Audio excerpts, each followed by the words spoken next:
안녕하십니까, 혜원입니다. 혜원의 불교 현대적 응용하기 37번째. 오늘은 친일에 대해서 살펴보겠습니다. 친일 같으면 요즘 강복절 대세 때문에 친일이 참 문제가 되고 있잖아요. 그렇죠? 이 친일이란 그 프레임을 과연 정당에서 걸고 있는데 과연 이것이 잘못된지 잘한 것인지 한번 살펴보도록 하겠습니다. 먼저 우리 불교에 보면 부처님이 하신 말씀 중에 이런 내용이 있습니다. 정아무경에 보면 원한을 원한으로 갚으면 그 원한은 영원히 그치지 아니한다 라고 했습니다. 그러면 그런 대목을 잠시 한번 볼까요? 1아무경 여기에 보면 나와 있습니다. 대왕이시여 잘 들으십시오. 이것을 확대해서 보겠습니다. 대왕이시여 잘 들으십시오. 부왕께서 임종하실 때 저에게 말하기를 너는 남의 장점도 보지 말고 또 남의 단점도 보지 말아라고 하셨고, 또 원한을 원한으로 갚으면 그 원한은 쉬지 않는다. 이 법은 옛날부터 있어 왔던 것이다. 원한을 없애면 원한을 이긴다. 이 법은 영원히 변치 않을 것이다 라고 말씀하셨습니다. 자, 잘 보셨습니까?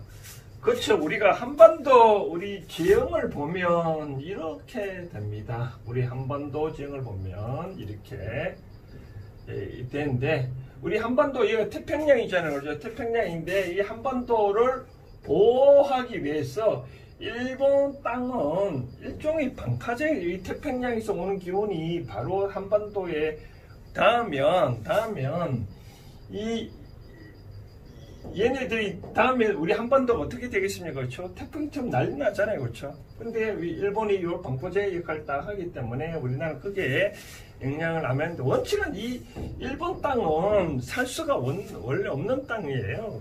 제가 우리 부산에 보면 이 앞바다에 대마도인데 제가 맨날 그런 생각을 하는데, 우리는 조상이 제주도도 우리 땅을 했고 이 먼 울릉도 부산을 봤으면 몇 배나 더 멀리 있는 울릉도 제주도도 다 우리 땅으로 했는데 왜 대마도만 우리 땅을 못했을까? 왜 우리 땅을 찾지 못했을까? 깊은 생각을 했는데, 여행을 갔다 온 사람 그런 얘기를 하더라고요. 이 대마도가 참 사람이 살기는 힘든 그런 곳이다. 맞습니다. 원래 일본은 살기가 힘든 그런 땅입니다. 어쩌다 보니 얘네들이 살다 보니 힘들다 보니까 맨날 우리한테 노락질 이제 하고 오고, 그러다 보니 고려시대든 조선시대든 임진왜란 등등, 정유재란 등등 거치고 또 일제 36년 동안 이렇게 거치면서 우리를 한민족을 많이 핍박했잖아요. 그래서 친일, 즉 친자가 친할 친자잖아요. 일본을 친하면 매국주의다 그렇게 하잖아요. 그리고 또 일제 36년 동안에 6년 동안에 이렇게 지배할 때 그 한국민이 일본 편에 서서 우리 조선족을 우리 한민족을 괴롭힌 그런 식의 일제 앞잡이들, 일제 후손들을 과연 두드러하면 되겠느냐 라고 해서 그렇게 돼 일본을 미워하자라고 그렇게 어느 정당이 프레임을 거는데, 과연 이것이 타당할까요? 제가 말씀드린 아까 처음에 우리 불교의 부처님 하신 말씀, 원한을 원한으로 갚으면 그 원한은 영원히 끝이지 아니한다고 얘기를 했거든요. 그럼 만약에 생각해 봅시다. 만약에 36년 동안 이 일본 쪽발이들을 만약에 우리가 괴롭혔다 해가지고 또 일본에 건너가서 이 사람들을 만약에 한 10%만 남기고 다 죽여버렸다. 그럼 나중에 커서 일본 조선 이 10% 나중에 성장해가지고 또 한반도 와서 또 우리 중미들 다 10% 죽였다. 그러면 되겠습니까? 그렇죠? 이 하나 재미난 얘기를 하나 하자면, 우리가 그런 말 있잖아요. 배 떨어지자 저기 보면 배나무에 그런 있잖아요. 까마귀가 날자 배 떨어진다라고 그런 말이 있잖아요. 그렇죠? 근데 그게 좀 오해하지 말라 그러는데 원칙은 이러면 됩니다. 배나무가 있으면 까마귀가 날자 배가 떨어졌거든요. 떨어진데 요 밑에 뱀이 지나가다가 뱀이 맞아 죽은 거예요. 이 배에 떨어져 가지고. 그러다 보니까 이제 나중에 다음 시기 어떻게 됐냐면 이렇게 됐습니다. 이제 뱀은 나중에 어떻게 되면 멧돼지가 됐거든요. 멧돼지가 되고, 여기 까마귀는 나중에 뭐가 되면 꿩이 됐어요. 꿩이 됐어요. 그러다 보니까 멧돼지가 또 놀다가 바위를 이제 떨어뜨려 가죠. 그러면 꿩이 바위 구른 소리에 죽어본 거예요. 나중에 이제 꿩이 나중에 죽었으면 다시 진짜 사람으로 태어나서 거기 이제 사냥꾼이 된 거죠. 사냥꾼이 이제 산에 나무라와서 이 멧돼지를 죽이려고 그렇게 하고 있었던 거죠. 그러다 보니까 요 가까이 있는 스님이 보니까 이 까마귀와 뱀, 꿩, 멧돼지, 사냥꾼이 서로 계속 죽이려고 원한을 삼고 있는. 그래서 스님이 이 사냥꾼보고 이제 더 이상 전생력을 얘기해주고 더 이상 멧돼지를 사냥하지 말라 그런 말 했잖아요. 그렇죠? 그렇기 때문에 이 원한으로 갚으면 얘는 끝이 없다라고 말씀을 드리고 싶고, 또 이제 이 친해에 대해서 다시 얘기를 하자면 또 어떤 사람은 그런 얘기를 하더라고요. 우리가 한반도에 왜 일제가 들어왔느냐? 그러면 이 위정자들이 정치를 책임해서 왕족들이 그런 정치들이 양반들이 정치를 자문해가지고 나라를 뺏겼는데 그 다음 살아나는 조선족은 어차피 살아왔는데 이제 와서 이 사람들을 마냥 비방하면 되겠느냐? 바로 이제 그런 얘기죠. 그렇죠? 또 어떤 사람은 역시 친일 앞잡이 돼서 영원히 죽여야 된다 그런 말 했잖아요. 그렇죠? 그 양파 입장이 가르쳐졌는데 저는 그렇게 생각합니다. 우리나라 헌법에 보면 13조 3항에 보면 연좌제 금지라는 규정이 명문화되어 있거든요. 자기의 행위가 아닌 친족의 행위로 인해 가지고 나는 불이익을 받지 않는다는 조문이 있거든요.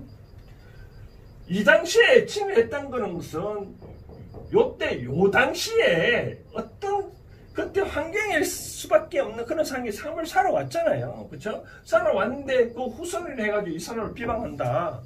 또 비방한데 또 일본을 때 나쁜 놈이다. 비방하면 우리에게 얻는 게 뭐가 있겠습니까? 제가 항상 그런 이야기를 하고 있거든요. 뭐냐면 한국 사람하고 외국 사람하고 비교를 하면 부자를 보세요. 부자. 재벌을 보면 외국 사람은 애들한테 이런 얘기를 한대요. 자, 저 부자 된 걸 봐라. 저 사람들은 얼마나 크게 노력해 부자가 됐냐. 그러니까 너도 이렇게 부자가 되어라 하거든요.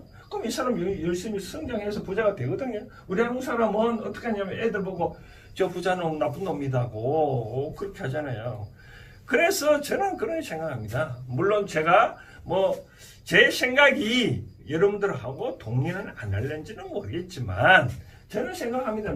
과거 우리가 와이서 때 그런 말을 했잖아요. 그렇죠? 와이서 때 뭐라고 얘기를 했냐면 광주 사태 등등 보고 과거에 대해서 우리가 용서는 하되 그런 명언을 잊지는 말자고 얘기를 했잖아요. 잊지는 말자고 얘기를 그런 말 했는데 그에 저도 동감을 하는데 마찬가지로 일제시대 때 우리가 조선족이든 왕족이든 국민들 못났어. 우리가 만약 일본보다 더 잘 살았다면 일본 우리가 쳐들어왔겠어요? 아니면 우리가 쳐들어갔겠지.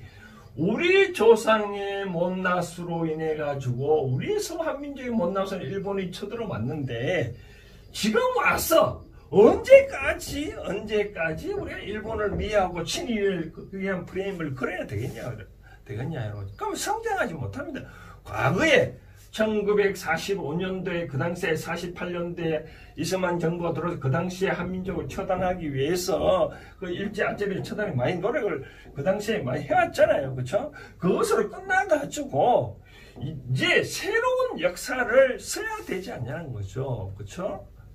만약 기독교주의라면 하나님이 아담과 이브를 만들고 아담과 이브의 대자손이라면 일본의 한민이 다 똑같은 자손이잖아요. 그렇죠? 이제는 한민족이다 등등에 내세우지 말고 전체에 대한 한 인류, 하나의 인류 커다란 지구 속에 살아가는 외계인이라고 대항하는 이 한민족이 하나의 인류로도 생각한다면 과거의 만행은 그것이 만약에 치탄한다면 다시는 우리 그들한테 안 당하기 위해서 어떻게 해야 된다? 내가 갖추고 열심히 바르게 한다 그러면 내가 힘을 갖춰 놓으면 되지 않냐는 거죠. 계속 언제까지 1945년 8월 15일 지나고 그때부터 매년 8월 15일 사이를 일제 잔재를 청산한다 일제 잔재 그러니까 수천 년을 간다고 한들 떠든다고 잔재가 청산되겠습니까? 그렇죠? 안 되잖아요. 그럼 어떻게 했냐면 과거의 역사는 그런 만행에 대해서 우리의 못남을 알고 우리가 그런 행위에 대해서는 잊지 않고 우리가 더더욱 갖추고 더더욱 우리가 참으로 잘 살기를 위해서 하면 되지 않느냐. 그렇잖아요.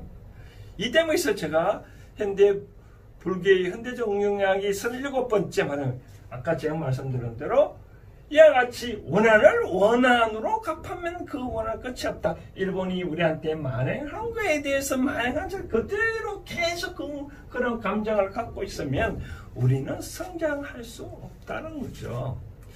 우리는 당장하게 힘을 키워서 그 사람한테 배울 건 배우고 한번 따져봅시다. 우리가 근데 친일 만약 프레임과 친일 다 나쁘다고 만약 했을 때 우리 생활 주변에 하나라도 일제 안 쓴 거 있습니까?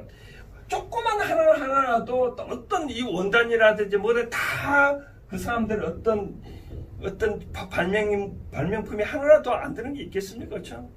그럼 우리가 그런 걸 열심히 잘 쓰고 우리가 크게 성장하면 되는 거죠. 그렇다 해가지고 제가 일제차를 사야 되는데 일본 제품을 사는 그런 뜻으로 제가 쓰는 거에 대해서 무조건 찬성한다는 게 아니라 이러한지 사고 방식을 이제 더 이상 이 친일이라는 이 플레임을 너무 걸지 말자는 거예요. 계속 8월 15일마다 친일이라 하고 과거에 심지어 박정희 대통령 묘를 파묘까지 하자고 하는 그런 정치가 위정자 나타나면 후손들은 그거 보고 무엇을 배우겠습니까? 그래서 저는 생각을 한다면 지금 우리는 불교의 안경에 나온 것처럼 원한을 갖지 말고 그 원한을 끊으면 다시는 그 원한이 안 생긴다. 불교의 말한 대로 내가 원한을 없애면 내가 스스로 원한을 갖지 않으면 그 원한을 영원히 끊을 수 있다는 거죠. 이와 같이 사냥꾼이 멧돼지 사냥을 중단하면 다시는 이 악의 고려가 다시 연결되지 않는다. 바로 그런 뜻입니다. 그래서 이제는 강복절마다 친일이란 큰 프레임에 걸어서 우리 한민족을 우리 조선족의 이분법으로 나누어서 서로 악의다운 다툴 필요는 없이 다 함께 잘 살고 다시는 그러한 치욕스러운 역사를 안 살기 위해서 우리 스스로 힘을 갖출 필요가 있다라고 말씀을 드리고 싶네요. 행운의 불교 현대적 응용하기 37번째 오늘은 여기까지 하겠습니다. 감사합니다.